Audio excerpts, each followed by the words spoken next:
Hey everyone, how are you doing? My name is Fina Chichi, and I am a parenting educator, consultant, and a coach, and also a coach for teens. I couldn't help but come on to share 7 key principles that I have picked up from Coco's win recently. It's been amazing. The first thing that I saw was the relationship she had. So that was what I shared it on Instagram, on Facebook, that I said they won in their parent-child relationship first before Coco won the US Open. So today I want to just share 7 great principles that I've picked up from her win, from the things I've kind of learned about her and her family since the win.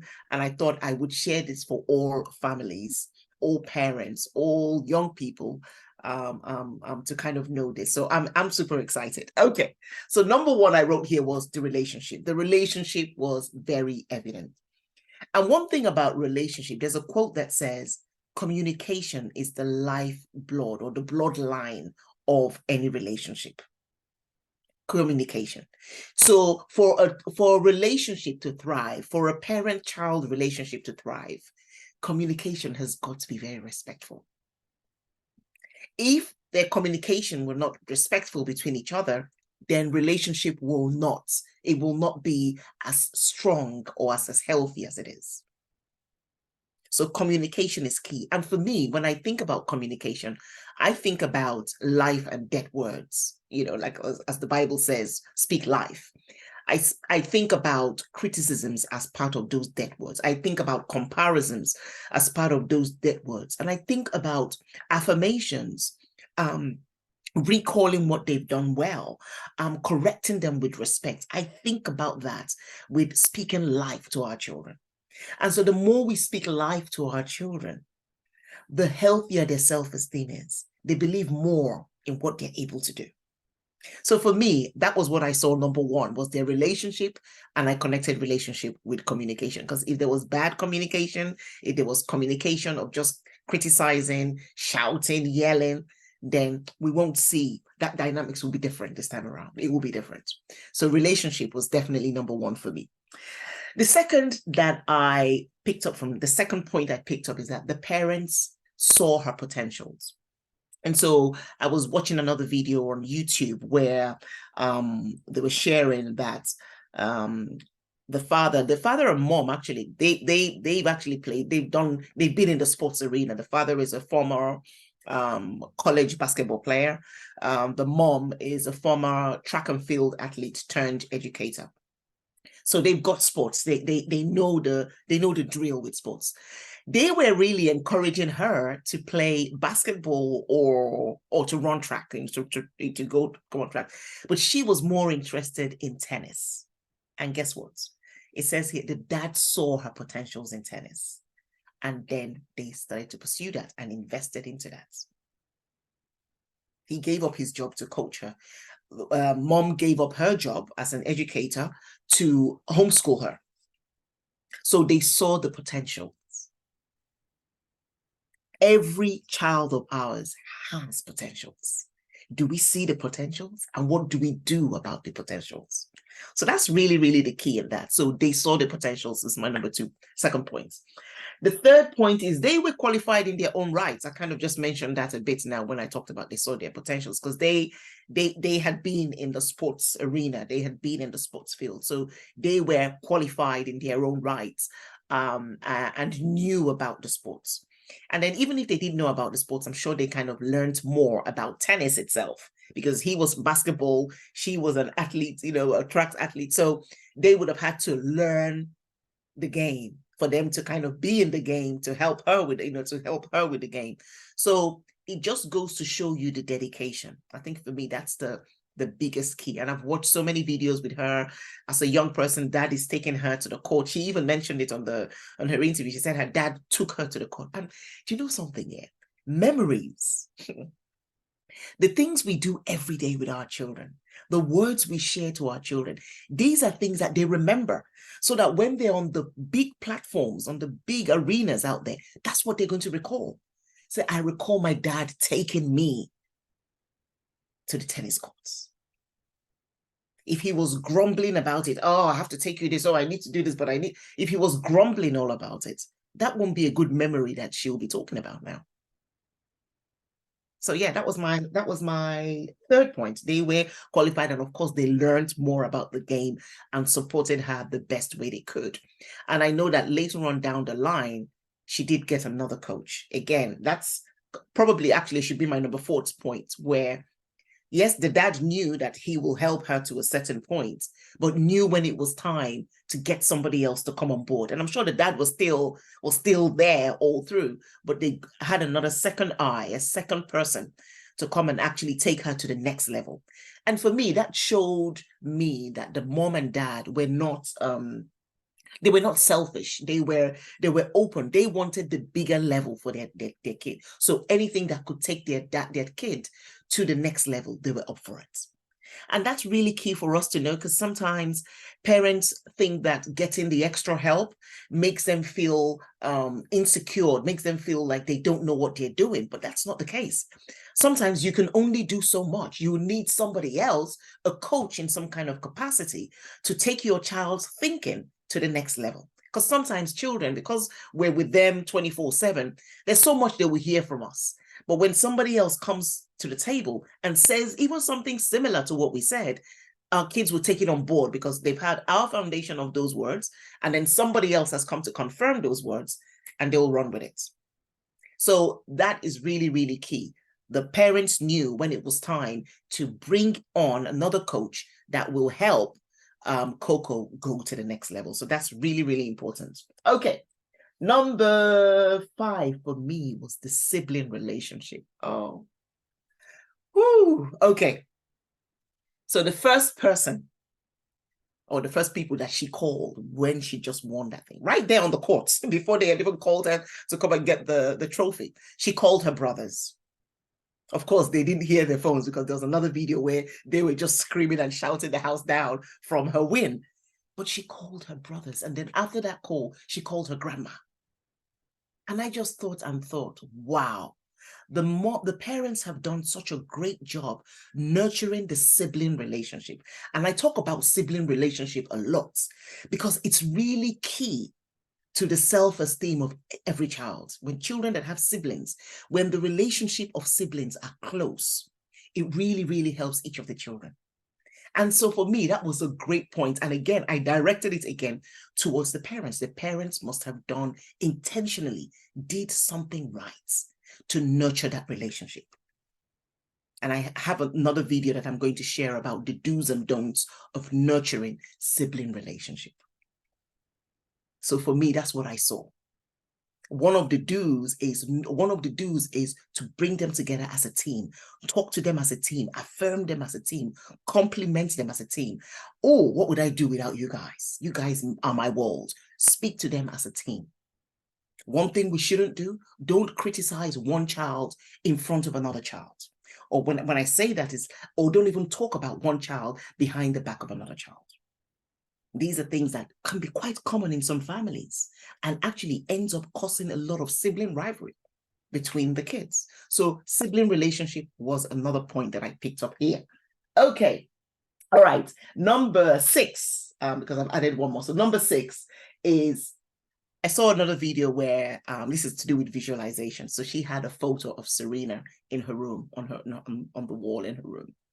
And that takes, a child has a dream, and they have that visualization out there. They have that vision out there. And so, of course, every morning she sees that photo. Like when I look at my vision board and I'm seeing these things, every morning she did that. And that would have kept on registering more with her and gave her that self-determination that she had. So visualization is very key. Exposure is very key. So I encourage parents to expose your children to those arenas that your children are interested in. Sometimes you may not even understand it. I didn't understand my son's hammer throw game, but I supported him with that, even though I didn't understand it. So that's really, really key in all of this. Okay, what other point? So that's visualization. What do I have here? Number 7, strive for a healthy relationship that is not trauma loaded. strive for a healthy relationship that is not trauma loaded. And it's really, really key because our words really matter. And I don't know her parents, but from what I've seen that her parents spoke into her life. Her parents supported her. Her parents were respectful to her.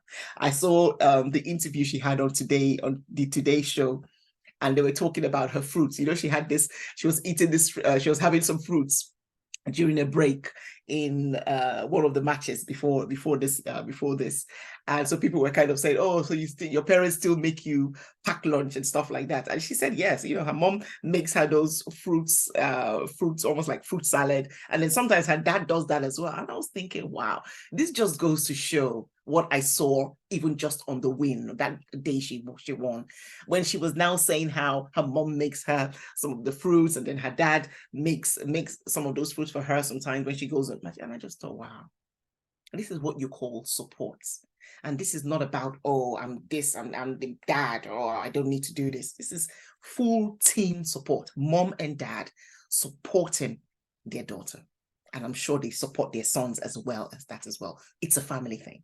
So beautiful, beautiful thing that I saw there. Number 7, I've got here values. And for me, there was, again, in that interview in the Today Show, they asked mom and they said, what is it about Coco? What was it about Coco? And she said something. She said Coco was self-determined, dedicated, and gifted as a child. And for me, hearing those words, self-dedication, self-discipline, and dedication, those are values. So they noticed that about their child and they nurtured it some more. So speaking of values was so important. There was even another video I saw where just before the match, she prayed. She actually knelt down. She didn't sit down to pray. She actually got off her seat, knelt down and prayed. So it goes to show you that the family are aware and conscious of values. And they teach that to their children and practice that with their children. And that makes a big difference in the life of children. It makes a big difference in the lives of teenagers. So for me, values, speaking about values, exemplifying values, all those things are key. The mom was homeschooled her. So of course, the mom would have been exemplifying self-discipline as well, organization, you know, planning ahead of time for the subjects and the things they're going to go through. So these are the kind of things that when you see, wow, the parents exemplify these values. And that's how children thrive. When parents exemplify these values, children tend to thrive. Okay? All right, was that my number 7? Yeah, that was number 7. That was number 7. Yeah, so those are the points that I had to share. You can see that I'm excited about this, but I think in all, the lessons for me from Coco's win of the US Open is that the parent-child relationship is vital. And I encourage parents, don't leave the relationship just to the moms. This is what I'm saying. I'm encouraging dads, get involved, please, no matter what, in that relationship. Don't leave relationship building and relationship nurturing to moms alone. Get involved. And I'm sure that there will be certain times, because, you know, Coco's 19, I'm sure there'll be times that the parents will tell her to do something and she won't want to do it. It's typical teenager stuff. But are they going to ruin the relationship because of that? There may be chores in the house that they wanted her to do that she may not want to do in that moment, or she may delay like normal teenagers delay. The key question is, what would our reactions be as parents in those moments? Relationship, always prioritize your relationship over rules. Always, please. Because a lot of times the relationship is damaged and ruined because of rules. Oh, your child didn't do something so quickly, so you then got very angry with her, insulted her or insulted him, said all the words, unfiltered words to them, ruined the relationship without even realizing it. Your relationship, the parent-child relationship, is key. Because with a healthy parent-child relationship, your children are guaranteed to thrive. Honestly, they're guaranteed to thrive. So keep on nurturing them. Even in situations where they don't do what you said, they delay in what you told them to do, please have the cap on. The parent-child relationship in this situation. the parent-child relationship. Just always have the relationship in your mind, no matter what. All our children are for signs and wonders. All our children are going to thrive and make impact in this world. And we can be part of it when we focus more on relationship over rules, when we focus more on the connections we have with them, and when we focus more on the words, communication, the words that we share to them. Very, very important. And if you have situations where you get upset, you get frustrated about something, that's fine. But please choose not to talk to them in those moments. Choose the right time so that your words can go in, so that your words can be reflected on, and so that you can see the transformation that you dream of. So that's what I thought I would share about Coco's win. It was, for me, the first thing I saw was the family. The first thing I saw was the parent-child relationship. So I thought I would share that with all of us today. Thank you for watching. And if you haven't subscribed to my channel, please go ahead and press the subscribe button and subscribe to my channel, where I share lots of great information for parents, for dads, for teenagers, and for everything else that I do, which is mostly to do with the family connection. So till the next video, I will talk to you later. Don't mind my on and off stuff, but that's just me. That's just me. I'm really appreciative of you stopping by to watch this video. Take care of yourself, and remember, I'm rooting for you all the way. Take care. God bless.